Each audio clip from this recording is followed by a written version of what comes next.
Recap. मैंने आपको जैसे पहले बताया था, प्रेजेंट इंडेफिनिट टेंस जो है, हम इसकी एक बार आइडेंटिफिकेशन देख लेते हैं। आइडेंटिफिकेशन क्या है? अगर आप इसे हिंदी में समझें तो आप इस तरीके से समझ सकते हो कि जिन वाक्यों के अंत में जो सेंटेंसेस ऐसे एंड होते हैं, ता है, ती है, ते हूँ, इस तरह से एंड हो, जैसे वह खाता है, वह स्कूल जाती है, हम डांस करते हैं, मेहमान घर पे आते हैं, इस तरीके से समाप्त होने वाले जो सेंटेंसेस होते हैं वो प्रेजेंट इंडेफिनिट टेंस के अंतर्गत आते हैं। एक और चीज़, ऐसे सेंटेंसेस जिनमें यूनिवर्सल ट्रुथ हो, ये पहचान है प्रेजेंट इंडेफिनिट टेंस की। जिन सेंटेंसेस के अंदर यूनिवर्सल ट्रुथ होता है, यूनिवर्सल ट्रुथ क्या होता है?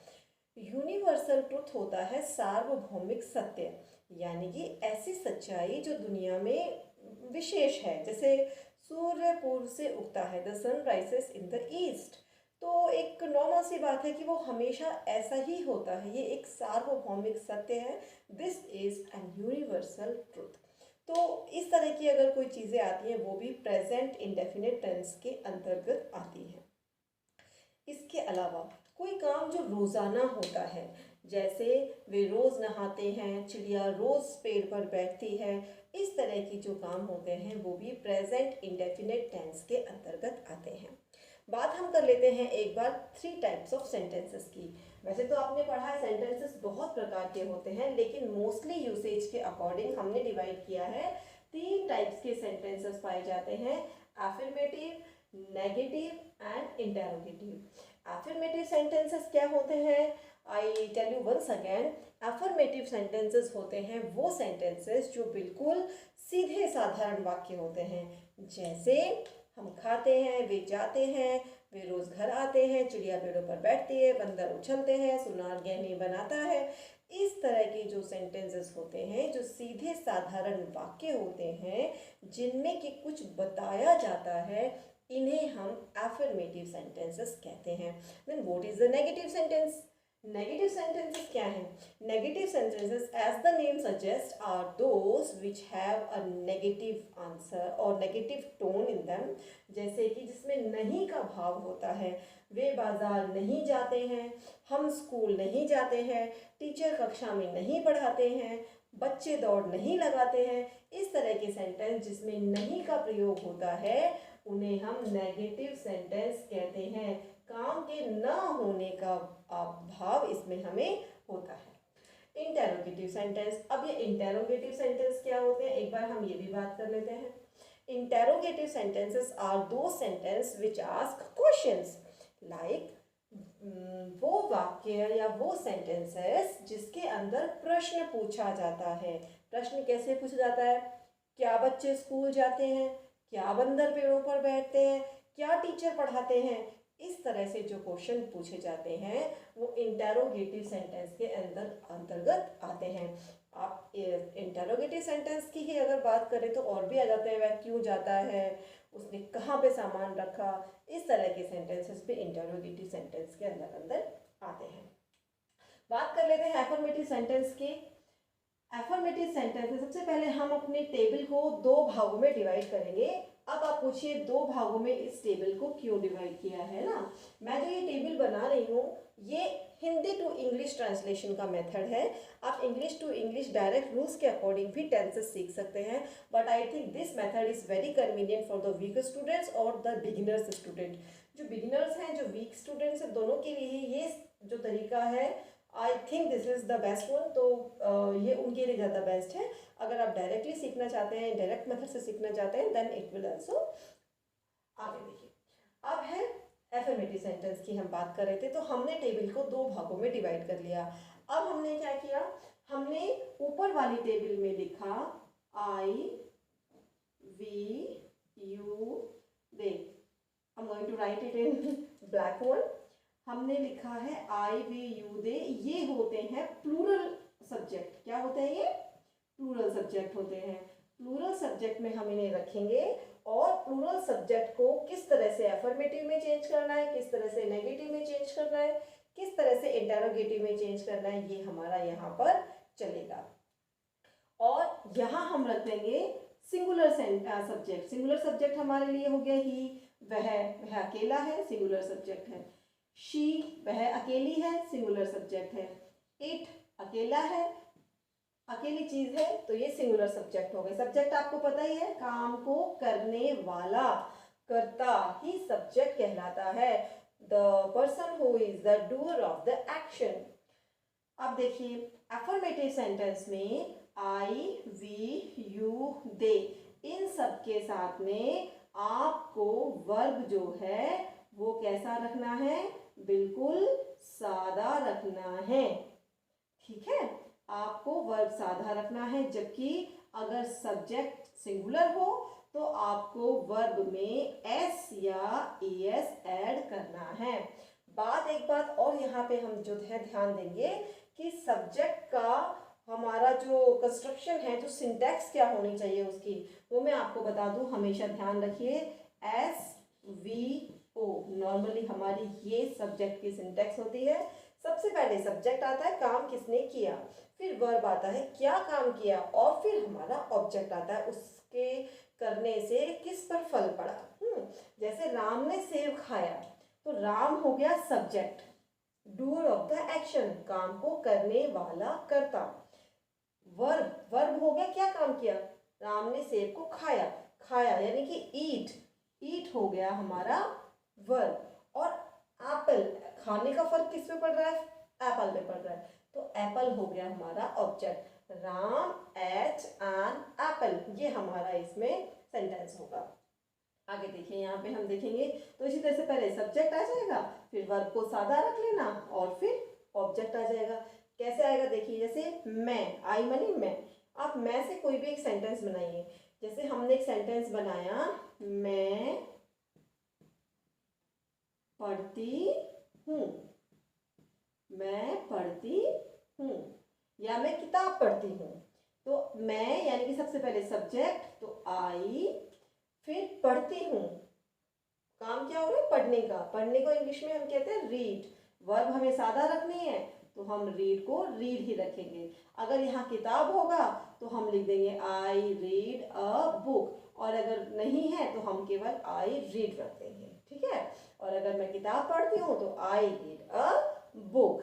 तो ये सब्जेक्ट, ये वर्ब और ये ऑब्जेक्ट। आया समझ में, ये इस तरीके से चलता है। और अगर वह किताब पढ़ती है, अगर हम इसको इस तरीके से लेंगे तो ये कैसे बनेगा, वह कौन है, काम को करने वाली है। वह काम को करने वाली है, तो सबसे पहले सब्जेक्ट को लेते हैं हम। तो सब्जेक्ट कौन है हमारी यहाँ पे, शी। तो she is the doer of the action, हमने यहाँ पे शी ले लिया है। अब क्या आएगा, वर्ब। वर्ब क्या है, काम क्या किया है, काम किया है पढ़ने का।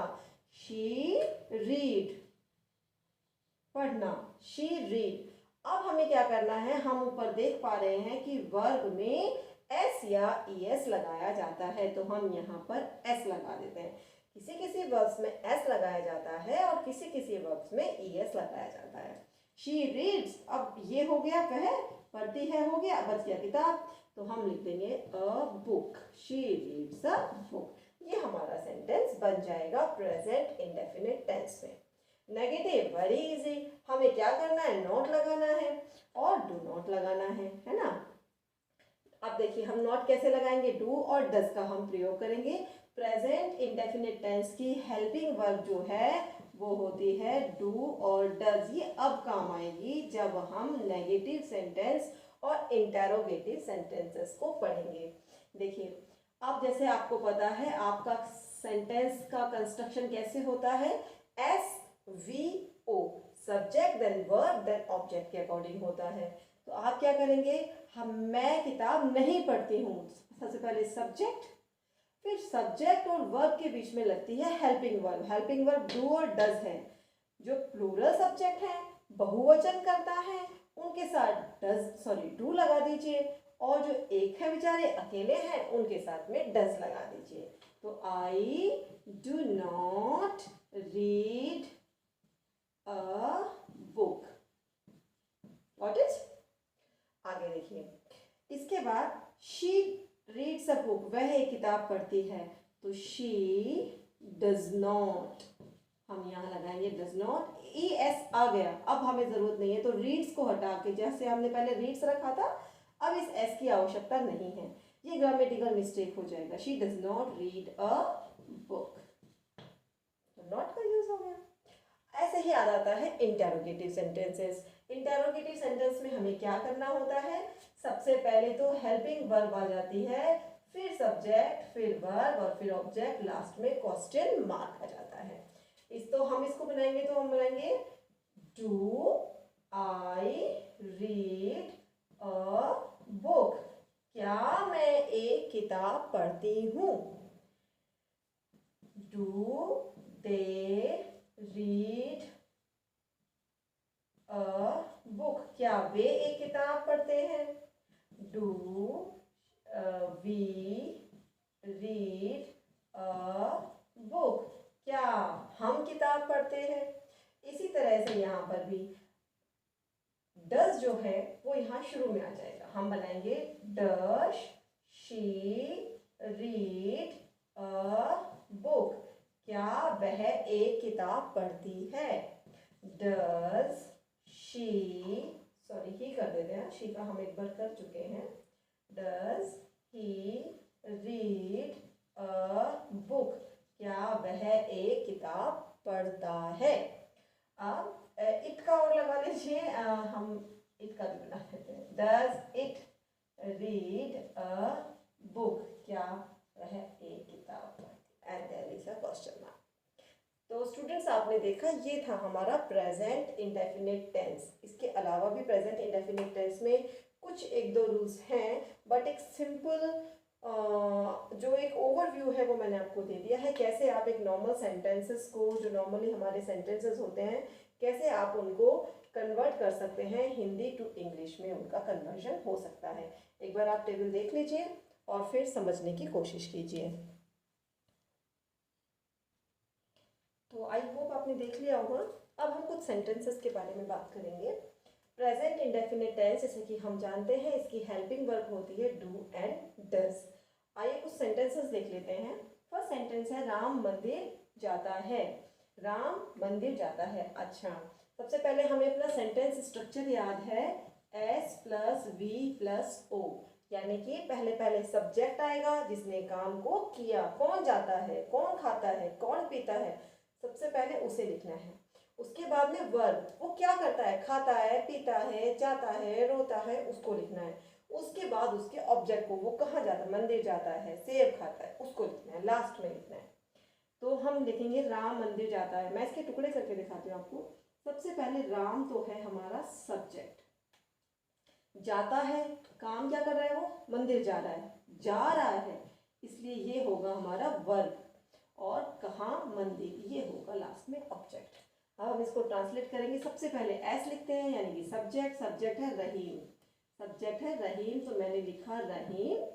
फिर जाता है, अब हमें ये देखना है जाता है, क्योंकि ये अकेला है, सब्जेक्ट अकेला है, singular subject, he she it के साथ में आ रहा है, वहाँ किसी का नाम हो तो भी वो सिंगुलर में आएगा, तो हम इसमें लिखेंगे गो और उसमें जोड़ेंगे E S, Ram goes to, किसी की ओर जा रहा है तो टू लगाते हैं, कहाँ जा रहा है, मंदिर जा रहा है, राम गोस टू टेम्पल, ये हमारा हो गया।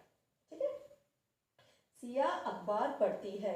अखबार पढ़ने वाला कौन है, सिया, सिया हो गई हमारी सब्जेक्ट, पढ़ती है, काम हो रहा है पढ़ने का, वर्ब, अखबार पढ़ती है, इसको हम लास्ट में लिखेंगे। सबसे पहले हम लिखेंगे सिया, पढ़ने को इंग्लिश में कहते हैं रीड, लेकिन क्योंकि सिया अकेली है तो वर्ब में लगाएंगे हम एस या ई एस, हमने लगा दिया एस। सिया रीड्स न्यूज़पेपर, अखबार को हम क्या बोलते हैं, न्यूज़पेपर, हमने लिख दिया सिया रीड्स न्यूज़पेपर। आप ये भी लगा सकते हो। मैं खाना नहीं खाती हूँ, देखना हमने यहाँ मैं को प्लूरल में रखा, ये ध्यान रखना। तो मैं हो गया हमारा सब्जेक्ट, नहीं खाती हूँ वर्ब, और खाना हो गया ऑब्जेक्ट। सबसे पहले मैं यानी कि सब्जेक्ट को लिखेंगे आई, वर्ब क्या है, खाना को खाना, खाती हूँ, खाती हूँ को बोलते हैं ईट, और नहीं खाती हूँ का हो जाएगा डज नॉट ईट या डू नॉट ईट, सोच के बताइए। आई है तो आई के साथ आता है डू, तो ये हो गया do not eat. I do not eat, क्या नहीं खाती है? खाना, food. I do not eat food. क्या वह पढ़ने जाती है? अब आ गया इंटरोगेटिव। सबसे पहले पूछ लिया क्या। अब क्या की इंग्लिश होती है? Helping verb. अब हेल्पिंग वर्ब है दो, एक तो डू और एक डज। अब मुझे यहाँ पे या तो डू लिखना है या तो डज लिखना है, तो क्या लिखूं मैं? क्या वह पढ़ने जाती है? पढ़ने जाने वाली लड़की अकेली है। अकेली के साथ में क्या आएगा? डज। तो हम यहाँ लिखेंगे सबसे पहले डज। अब सब्जेक्ट को लेंगे डज शी, वह। डज शी जाती है गो टू स्टडी, वह पढ़ने के लिए जाती है। क्या तुम चाय पसंद करते हो? फिर से इंटरोगेटिव सेंटेंस है क्या। अब क्या के लिए दो शब्द हैं, या तो मैं डू लिखूंगी या तो मैं डज लिखूंगी, लेकिन मुझे डिसाइड करना होगा मेरे सब्जेक्ट को देख के। सब्जेक्ट है तुम यानी अकेला एक व्यक्ति भी हो सकता है और दो व्यक्ति भी हो सकते हैं। तो ये हो गया प्लूरल सब्जेक्ट। इसके साथ में आएगा डू। डू तुम, यू सब्जेक्ट हो गया। डू यू पसंद करते हो यानी कि लाइक, डू यू लाइक चाय, टी। ये आने के बाद तो यहाँ पे कुछ आने का वैसे भी सवाल नहीं होता, ना डस के साथ आपको वर्ब में एस या यस लगाना है, ना ही डू के साथ लगाना है। तो ये कुछ सेंटेंसेस हैं जो हमने इनके चेंज करके हमने इनको देखा है। ये सिंपल प्रेजेंट टेंस है सारे। और आई होप आपको इस वीडियो से थोड़ी हेल्प मिलेगी, और आप इस वीडियो को पॉज करके बार बार कुछ सेंटेंसेस को बना के देखिए। आई होप आपको इससे हेल्प मिलेगी प्रेजेंट इंडेफिनिट टेंस के सेंटेंसेस को हिंदी टू इंग्लिश में कन्वर्ट करने के। Still if you face any problem then you can comment me in the comment section below and I surely sort it out.